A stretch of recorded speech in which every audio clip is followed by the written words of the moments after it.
Hello, students. How are you? I think you are all good. How is your study going on in this lockdown period? I think it is okay, not too good. So don't worry. I am your mentor. I am your physics mentor, and I will teach you class 7, 11th, class 12th, and competitive physics for Z, NEET, etc. So today I have the topic for you from class 11th physics, and the topic is Newton's law of motion, forces, momentum, impulse, etc. So we are starting our topic. First of all, we know that what is motion. Motion means something is changing their position with respect to time. If you are going to somewhere and you have taken the time, then you have performed the motion. It is the ratio of your position change, how much you have changed the position, to the total time you have taken. Suppose your position change is 50 meter and you have taken 10 seconds. Then 50 divided by 10 is 5. 5 is your velocity. And if I will consider your path, which path you have taken to describe the motion, then your total path length to the total time taken is your speed. Remember that in case of speed, we are considering the total path length, the path you have followed. And in case of velocity, we will take only the position change. This is called displacement to the total time taken, is your velocity. Motion is categorized as kinematics and dynamics. Remember that, kinematics and dynamics. Kinematics means we are dealing the motion without their cause and their effect. In kinematics, we are not going to know the cause of motion and the effect of motion. But in case of dynamics, we are dealing with the cause of motion and the effect of motion. And Newton's law of motion is the foundation of dynamics. Remember that. Because how the motion occurs, what is the cause of motion, what is the effect of motion, how, what, where, etc., etc., question marks are arising. This is dynamics. But the question mark is not necessary. The motion happens, the motion occurred, then occurred. Who performed motion, why perform motion is not required. This is kinematics. So, in single word, if we are dealing cause of motion, then dynamics. Then cause of motion is not required, then it is kinematics. So, we are going to discuss about the cause of motion or dynamics motion, and the foundation is Newton's law of motion and the forces. Force, remember that, what is force? What is force? Force is the effect, external effect. Force is the external effect in the form of push and pull. Push and pull. Force is the external effect in the form of push and pull. Which can, what force can? What force can? The force can do three things. Force can do three things. First of all, force can move the body. Second, force can move or force can try to move. Both can possible. Second case, force can stop the motion of body or tries to stop the motion of body. Okay, I am correcting my sentences. Force is the external effect which can, first, which can stop or tries to stop the moving body. Second case, force can move, it can move or try to move, not always. Force cannot always move the body. In some cases, we are just trying to push the body or pull the body, but the body is not moving. It was our applying force is very very less than their opposing force. So in that case, we cannot say that force is moving. So that's why I am using the word can. So then force can move the body, force moved or can move the body. Third case, force change the direction of motion of the body or can change or try to change, you can say also. Force is the external effect first, stop the motion of body or tries to stop the motion of body. Second case, force moves the body or tries to move the body. Third case, force change the direction of motion of the body or tries to change the direction of body. Three cases. So all about the forces is going to discuss in this chapter. We are starting our concept from very very silly thing, that is called mass. Everyone knows mass. We are studying mass from our foundation classes, 9th, 8th, 7th. We are studying what is mass. Quantity of matter, solid, liquid, gas in our body. Matter is available in solid form, in gaseous form also, and liquid form also.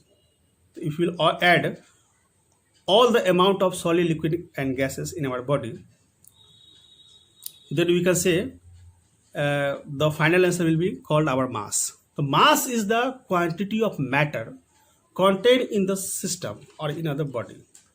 Okay. Mass is a scalar quantity. Mass doesn't depend on mass. If we are changing the directions, then there is no effect on mass. The mass is scalar quantity. And what is point mass? What is point mass? We are, I earlier said, we will discuss everything from zero level to top level. What is point mass? Any object, anything is considered as point object. Any object or anything is considered as point object if the object moves. If the object moves or something moves, then the object must cover greater distance, their size. If the size of object is 1 centimeter, then the object must cover the distance greater than 1 centimeter, like 1.1 centimeter, 1.2 centimeter, 1.3 centimeter. Then you can say that the object is point object. Clear? I think clear. Point object is that which covers greater distance compared with their size. Okay. Second case, and the mass of point object is called point mass. The mass of point object is considered as point mass. And point is what? Point is what? Point is you can say point is a symbol. Symbol you cannot say. Point is some indication. Point is indication which has zero dimensions. There is no perfect size. Point has not perfect size. The object, any object have zero dimension. Any object have zero dimension. Our second chapter was dimensions. Any object with zero dimension is called point mass. Any object with zero dimension is called point mass. So point mass is simple mathematical concept. Point mass is simple mathematical concept to solve the problems. It is not a physical concept. First of all, I am repeating my actually repeating my concept. Point object is that which covers greater distance as compared with their size. Second case, point object with zero dimension, no dimension, zero dimension, called point mass. Okay, dimensions: length, breadth, height. 7 base quantity are available, and the dimensions are given from these 7 base quantities. 7 base quantities in physics are what? Mass, length, time, temperature, current, amount of substance, and luminous intensity. Okay. I am repeating it. Mass, length, time, temperature, current, amount of substance, and luminous intensity. Luminous intensity has SI unit candela, amount of substance mole, current ampere, temperature Kelvin. Okay. Current temperature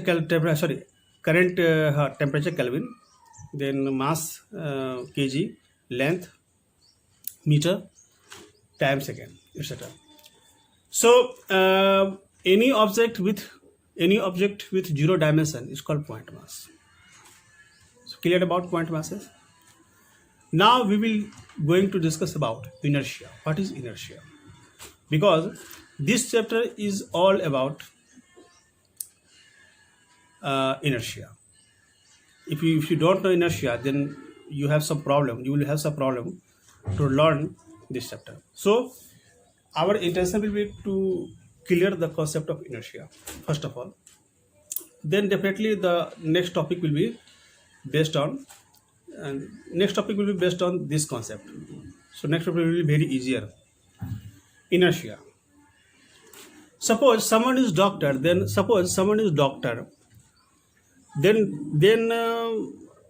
not all, but maximum doctor thinks that their ward, their child